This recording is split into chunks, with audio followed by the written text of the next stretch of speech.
What do you mean you haven't watched it yet? Quick, go and watch it. Sam's coming up with her Sewing Bee Synopsis for episode 9.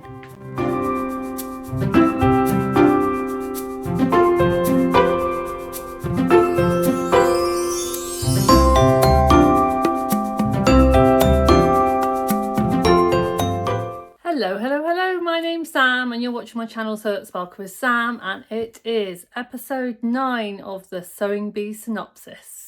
So we are semi-final week. How exciting. Now I do need to apologise slightly for the dodgy 90s fringe, a floppy fringe effect that's going on here. I am trying to grow my hair back out a little bit, so I'm at that kind of, painful stage of where it won't do anything that I want it to do and it just kind of sits there. So apologies.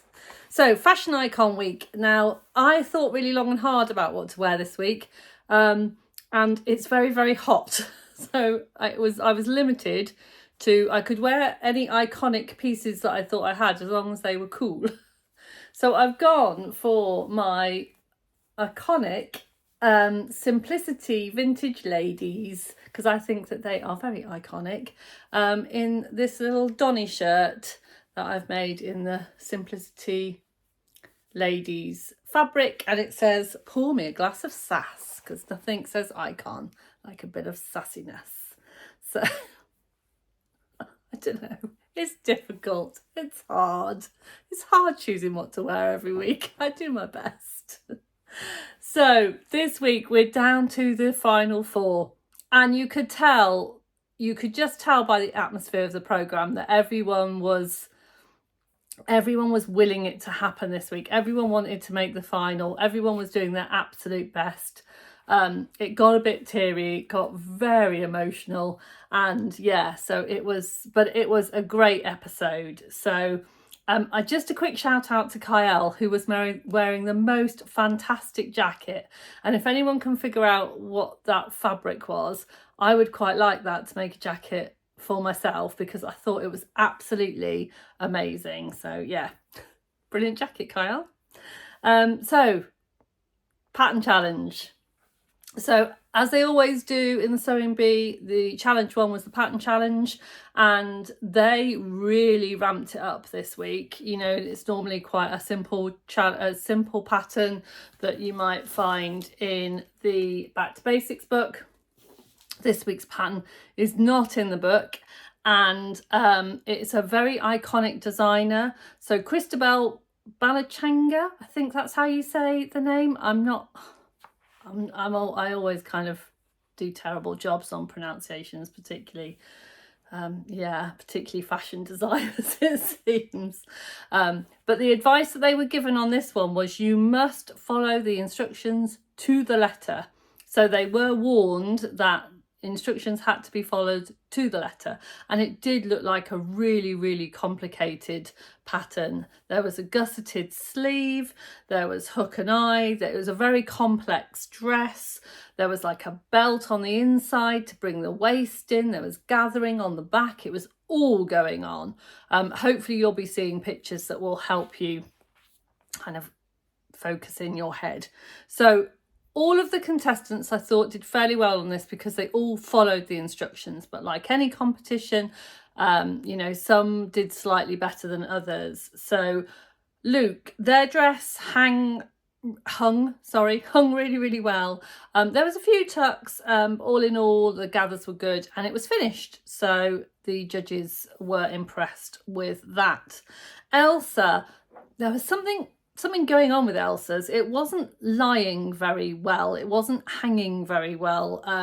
I think that because the gussets, when she'd sewn the gussets in, which was a very, very tricky thing to do, it kind of sent everything off a little bit. And it wasn't, it was finished, but only just. And Susie. Now, Susie, again, I think due to a lack of accurate sewing, the lie wasn't quite as nice as some of the others. It was also very, very tight, which made it look quite pointy and puckered in places. I don't know why it was too tight, but she did have problems with her buttonholes. So I think because she had to bring her buttonholes out or in, She'd put them in the wrong place.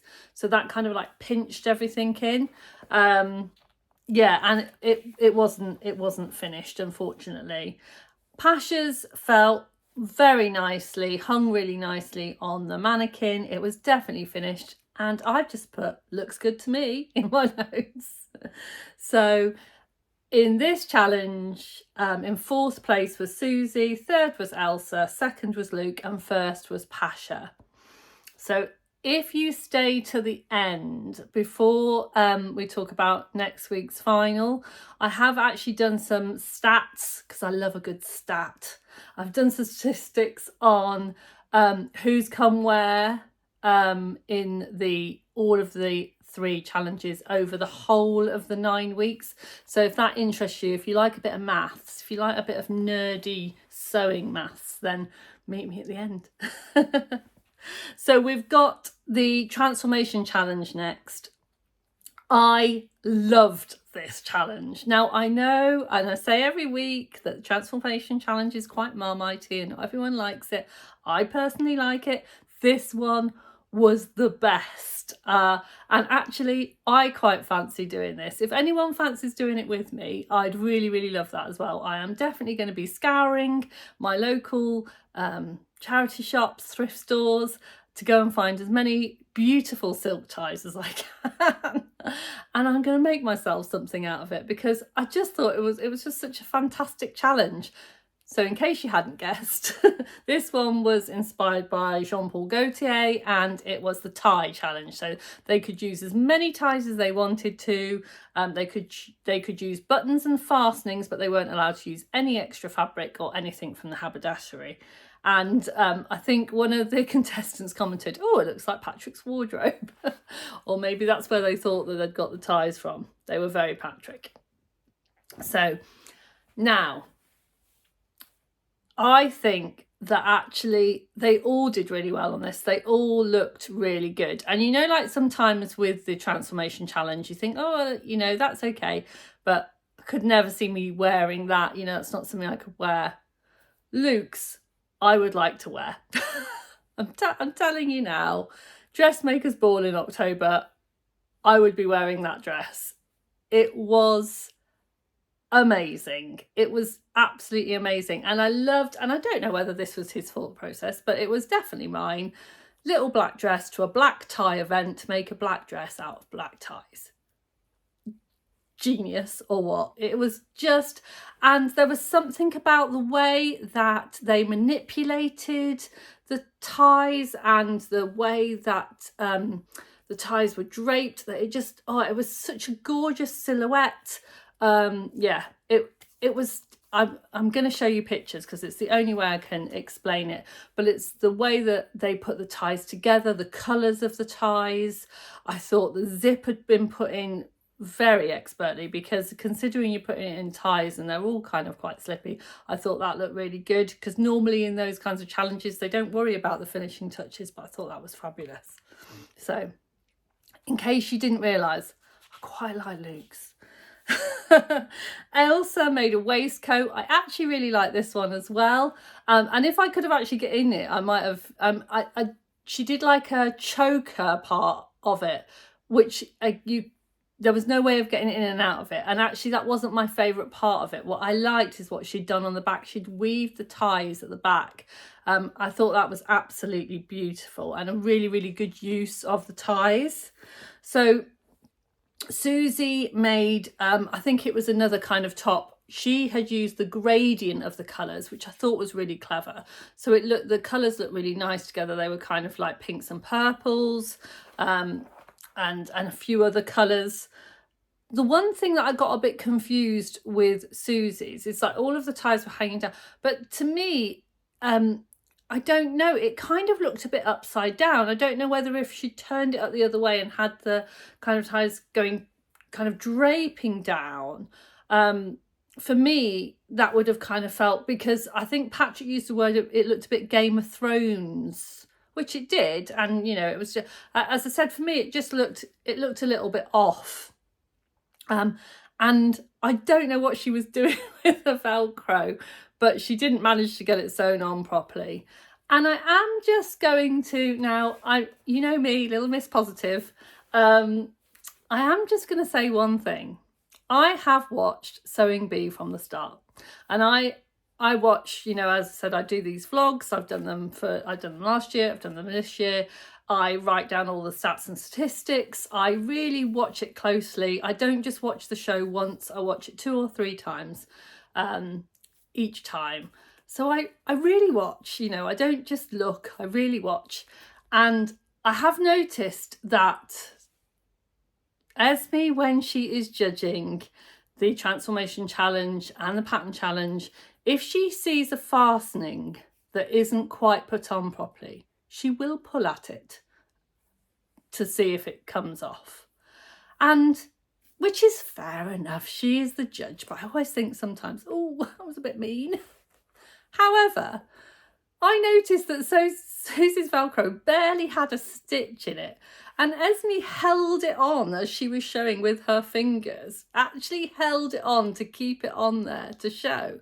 And I was like, oh, I think Esme might have a favourite.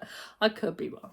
I don't know. Maybe Esme's just got a massive heart, felt a bit sorry for Susie because she did have a few tears on this one.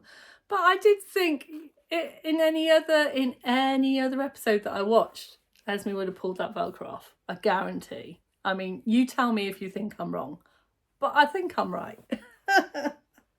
So, and then there was Pasha's. There was more Velcro, but this one was sewn on. And she made a kind of rainbow dress, a rainbow tie dress. Really, really pretty. It's really difficult to know what to say with Pasha's because they're just really pretty. It was a lovely shape. It had like a little diamond cut out, well, not cut out, but made but from the shape of the ties in the middle, so it looked nice across the bust. Very, very pretty, very nice.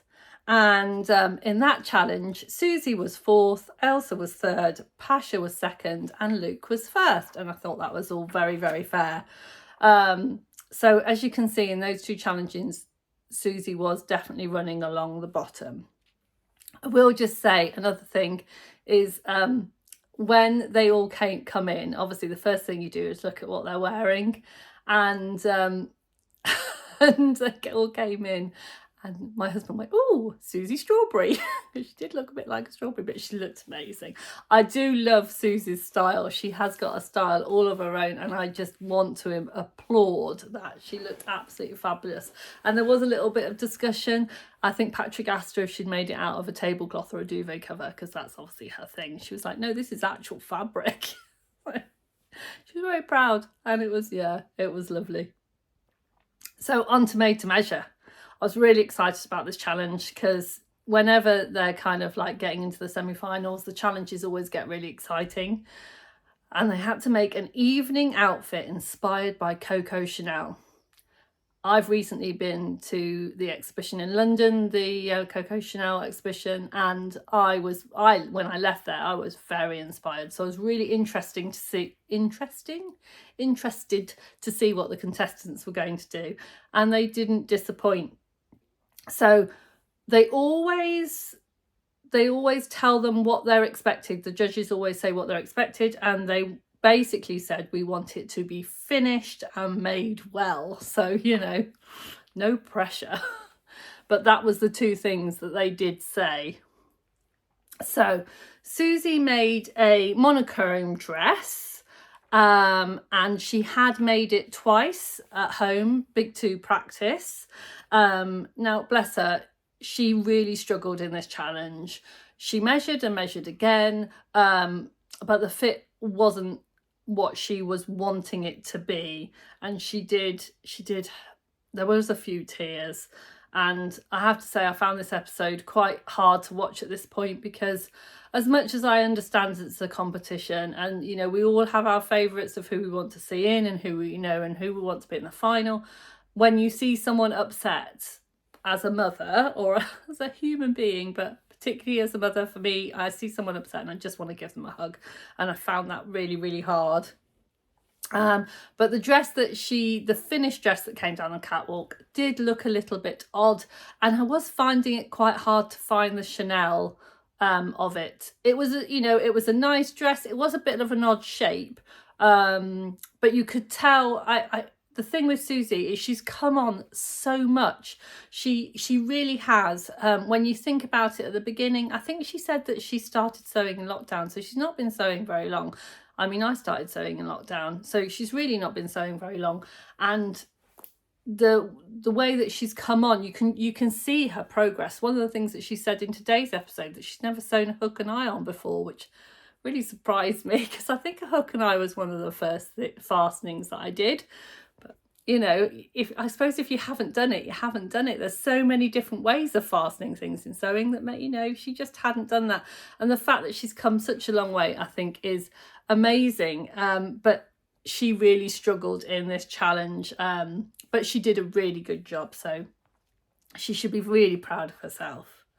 Pasha's looked absolutely stunning, beautiful coming down the runway. I think with Pasha, she is fabulous at managing fabric. She did a bias cut dress, which is really, really difficult to do. She handled the very slinky, satiny fabric incredibly well.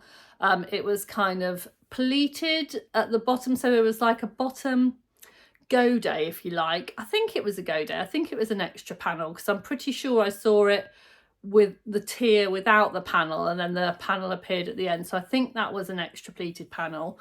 Hopefully in the pictures that you see in the drawings, you might be able to see how it was constructed a little better.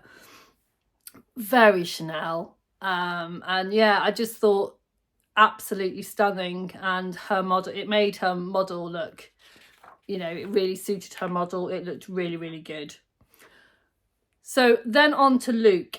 They did a fabulous job. So I like the fact that they added the little Chanel touches, so it wasn't necessarily completely copying a Chanel dress, but it was taking elements of Chanel and popping it in their own design, which I thought was phenomenal.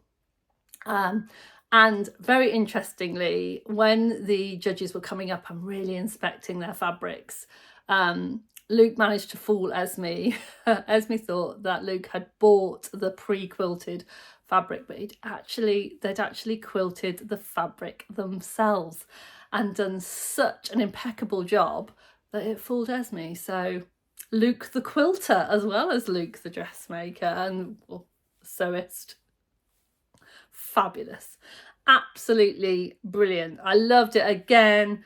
One thing, they did have a slightly wonky collar. I think it had gone on once and then had to be kind of seam rippered off very, very quickly and popped on very, very quickly at the end.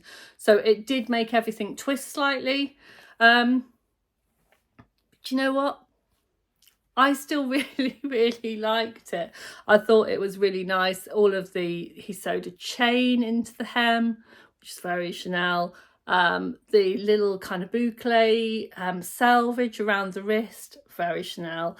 It just, all of the little touches for me made it, yeah, chef's kiss. Oh. So Elsa's skirt. Elsa struggled because she didn't just make a dress or she made the whole entire outfit.